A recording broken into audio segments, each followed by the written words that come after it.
Magandang umaga mga kabay. So meron po akong estimate dito mga kabay, 39440. Ayan. So kumusta po kayo mga kabay? Medyo ilang araw din akong hindi nakapost ng video sa YouTube. So meron lang po kasing ginawa dito na hindi ako maka-repair dito sa pwesto ko dahil meron pong ginawang bubong dito sa labas. So ito mga kabay, meron po akong repair dito, ibang modelo to mga kabay, DW54002. Ayan. Parang may naalala ako, may nagtatanong nito mga kabay.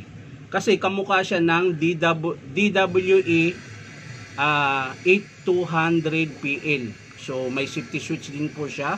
Kasi yung modelo na nandito sa Pilipinas mga kabay ay DWE 8200PL. So ngayon mga kabay, ayan, kamukha po siya ng DWE 8200PL. Pero ang model po nito ay DW54002. Parang may nagtanong sa akin kung kamukha ba daw yung armature nito. So ngayon natin malalaman mga kabay kung kaparehas ba siya ng DWE 8200PL. So tara mga kabay, buksan natin. Ayan. Hindi ko na po isasaksak dahil hindi po siya gumagana. Ayan, kahit sasaksak natin, nabuksan natin. Ayan. So wala po siyang power. So titingnan natin mga kabay. Kakalasin ko po yung armature. Hindi muna natin ititrace kung ano sira. So kalasin muna natin yung armature para malaman natin kung kamukha ba siya ng DWE 8200S. Ayan. So sa may mga ganitong model mga kabay, sana mapanood nyo to. Kung meron po kayong ganitong model na DW54002. So dito natin malalaman kung pwede ba siyang kabitan ng DWE 8200PL. Ayan.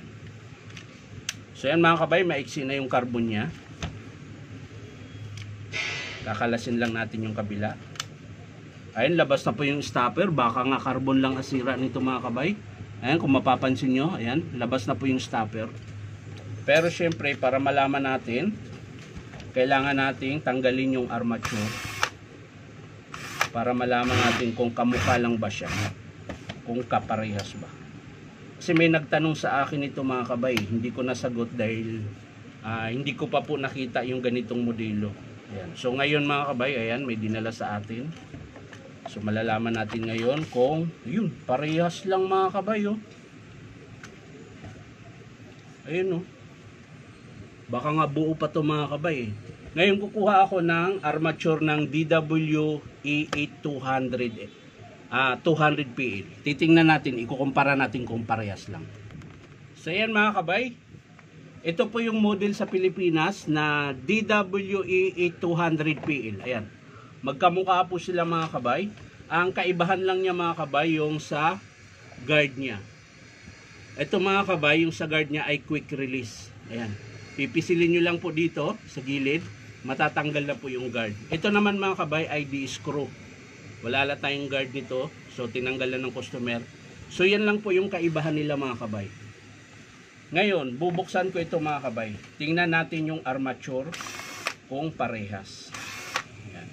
Tsaka syempre isasalpak na rin natin para malaman natin na pupwede talaga siya. Ayan.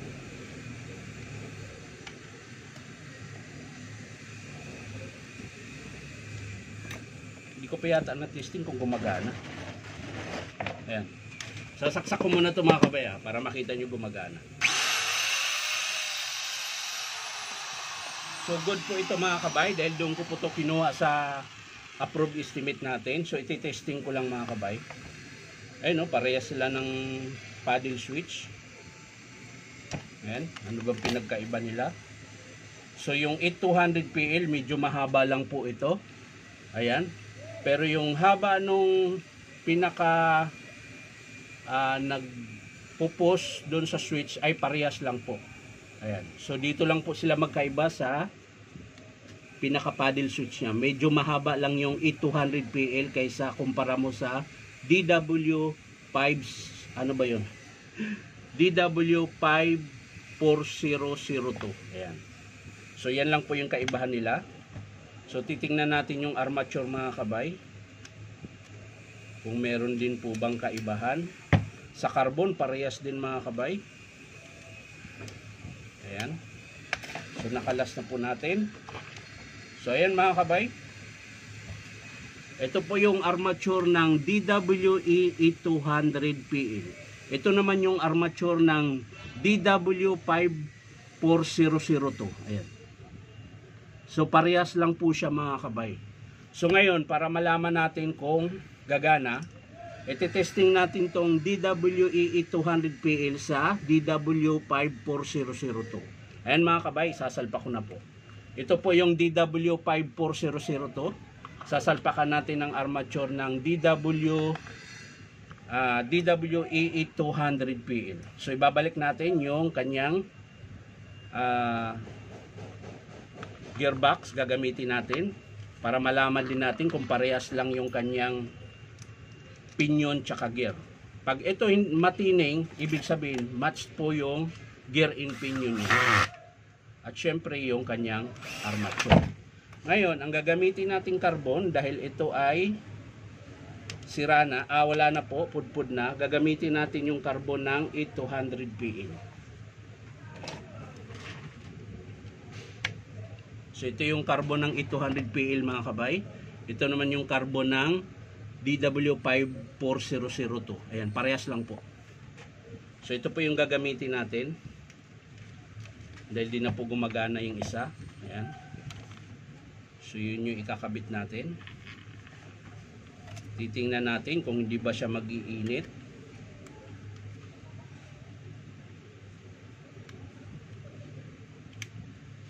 Ayan. Sa kabila din mga kabay, ganun din.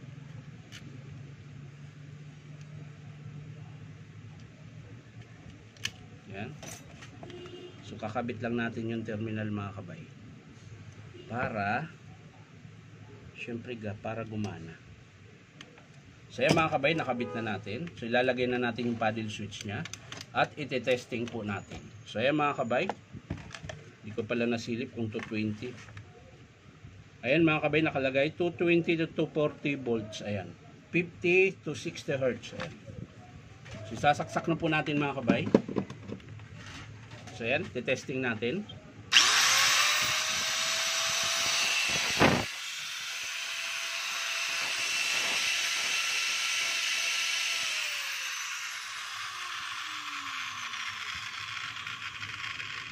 So wala po siyang pinagkaiba.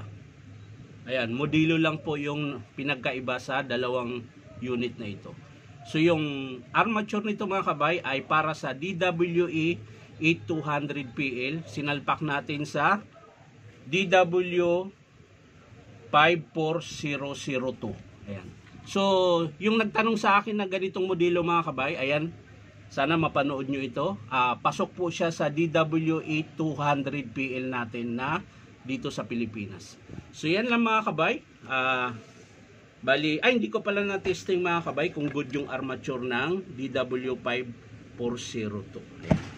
So para malaman natin mga kabay kung good, dito naman natin siya isalpak sa field coil ng DWE 200PL. Ayan. So dito natin siya isalpak. Ayan, pagpalitin naman natin ngayon para malaman natin kung match talaga yung field coil tsaka pinion niya. Ayan. So pagpalitin lang natin. Pero syempre babalik lang natin mga kabay. Ayaw gumana. Ayan, kalasin natin itong isa mga kabay dahil hindi siya match. Yung screw, iba. Ayan. So, dalawang screw lang ikabit natin mga kabay. So, ayan. Kakalasin naman natin yung carbon dito sa DW54002. Ayan. Para yun yung ikakabit natin dito sa 800PL.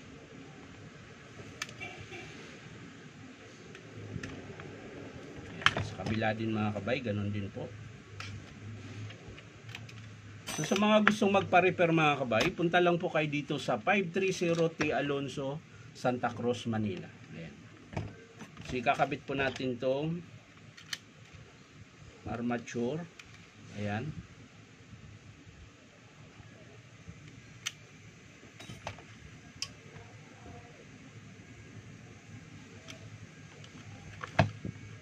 Yung kabilang carbon. Ayan.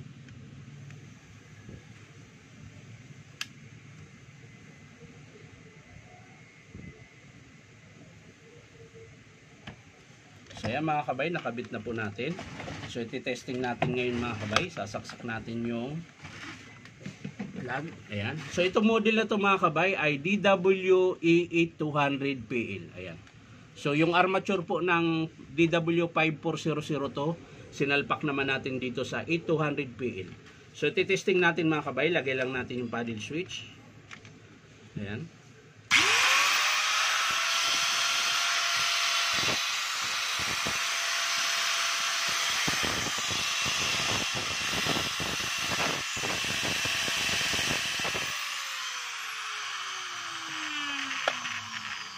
So wala po siyang kapalag-palag mga kabay, wala rin po siyang siklab.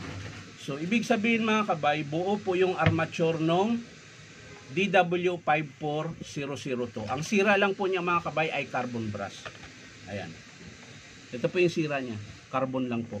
So papalitan natin yung carbon yan mga kabay. Kukunin ko lang po sa baba mga kabay.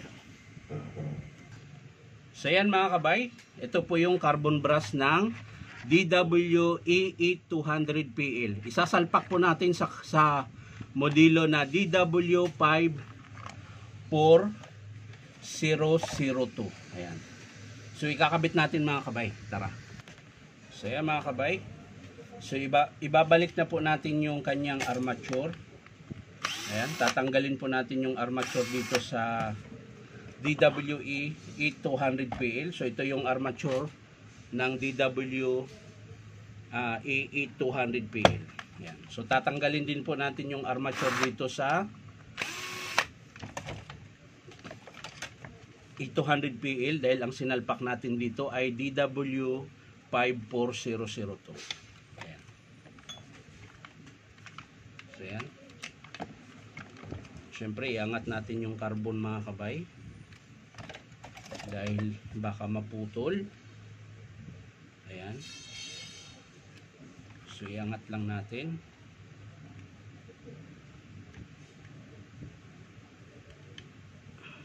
Ayan. Bago natin hugutin. So ayan mga kabay, ito po yung armature ng DW54002. Ayan. So mamaya ko na i-assemble yan mga kabay. Unahin lang natin tong sa customer. So ayan mga kabay, babalik ko lang yung armature ng DW54002. Ayan, so okay pa naman yung armature niya. So carbon lang po yung papalitan natin. Ayan. Ayusin lang natin para matapos na po tayo.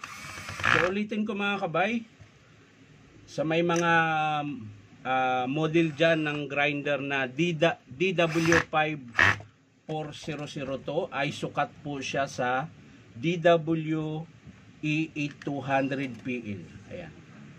So sa mga gustong magpa-repair niyan mga kabay, kung gusto niyo bumili ng armature, kung kaya niyo naman pong ikabit, so punta lang po kayo dito sa Powerman Hardware 530 T. Alonso, Santa Cruz, Manila.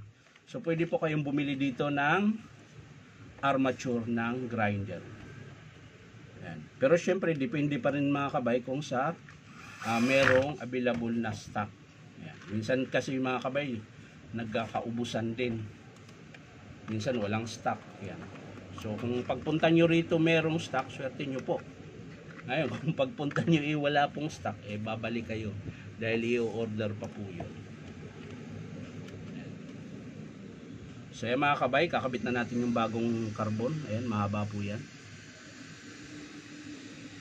Tingnan natin kung maganda na yung andar dito.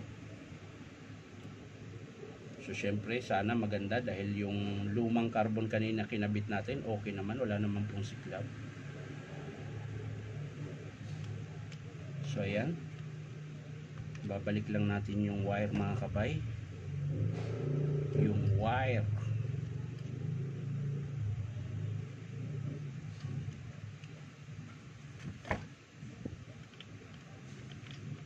Medyo humaba po yung repair natin ngayon dahil po doon sa inalam natin kung yung DW5400 ay kung kamuka yung armature ng DWE800PE. So ngayon mga kabay, napatunayan natin na kamuka po siya. So ayan, lalagay na natin yung kanyang paddle switch.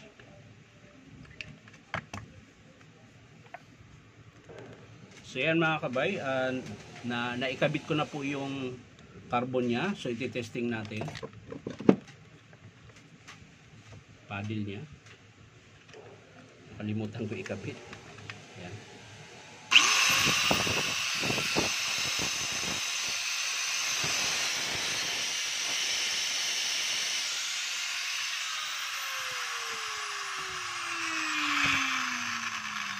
So ayan mga kabay, ang sira po dito sa DW5400 na grinder, so carbon lang po. So saan ba made to? China din siya mga kabay, oh. Nakalagay made in China. Pero siguro baka sa abroad to na nabili. Ayan. So ang sira lang po nito mga kabay ay carbon brush. So ayan mga kabay, tapos na po ako. So ang pinalitan lang natin ay carbon brush. Ayan, ito lang po yun. So sa mga nagtatanong mga kabay, ulitin ko lang, DW5400 to na quick release yung lagayan ng guard ay parehas lang po siya sa DWE800PL. Ayan. So yan lang mga kabay, maraming salamat sa panonood at pa-like and share na rin. Sana po ay may napulot po kayong aral sa aking video. So maraming salamat. Bye-bye.